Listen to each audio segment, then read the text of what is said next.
ام المومنین سیدہ خدیجہ کبریٰ رضی اللہ تعالیٰ عنہ نے حضور علیہ السلام کی سیرت طیبہ کے موضوع پر جو بیان دیا، پہلا سٹیٹمنٹ، اس کے اندر 7 جز ہیں، 7 کلیات ہیں، 7۔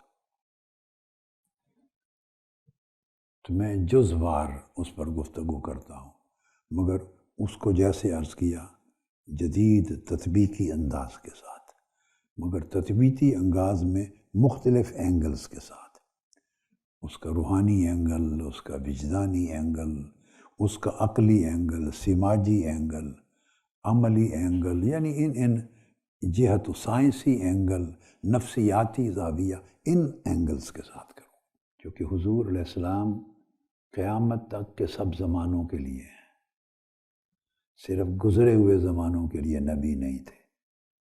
سو آپ کی ہر حدیث، اس کا ہر مضمون صحابہ کرام کے زمانے سے لے کے آج ہمارے زمانے تک کے لیے، اور جب ہم نہیں ہوں گے قیامت تک آنے والی اگلی نسلوں تک کے لیے بھی ہوں گے۔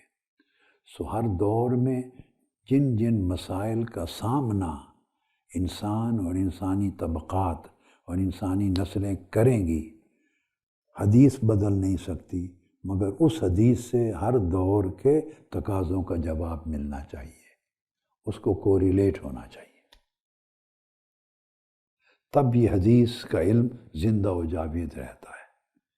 یہ اس سے بھی بلند شان قرآن مجید کی ہے۔ تو پہلا جو جملہ آپ نے فرمایا، کلا واللہ ما یخزیک اللہ ابدا، کہ ایسا ہرگز نہیں ہو سکتا، اللہ کی قسم وہ آپ کے مشن میں آپ کو کبھی رسوا نہیں کرے گا، آپ کو کبھی تنہا نہیں چھوڑے گا، آپ کا مشن کبھی ناکام و نامراد نہیں ہوگا۔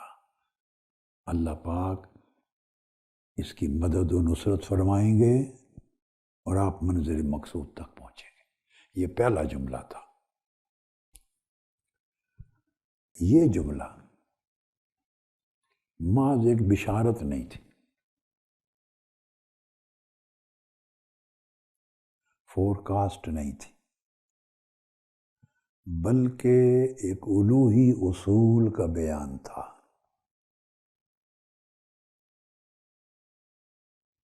اور وہ اصول یہ تھا کہ جو شخص سراپا خیر، مروت، رحمت، شفقت اور خدمت خلق کو سراپا، اللہ تعالیٰ اسے کبھی بے سہارا نہیں چھوڑتا۔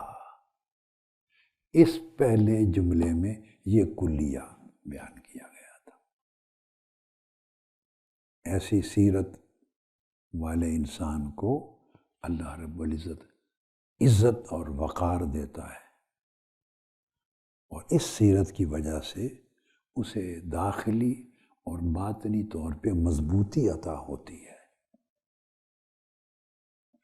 اور لا یخزیک اللہ ابدا میں اشارہ اس امر کا ہے کہ ظاہری حالات میں جتنا بھی اتار چڑھاؤ، زیر و بم اور آندھیاں آئیں گی، ایسی سیرت والا شخص بلند سے بلند تر ہوتا چلا جائے گا، حالات کا زیر و بم اس کو کبھی دبا نہیں سکتا۔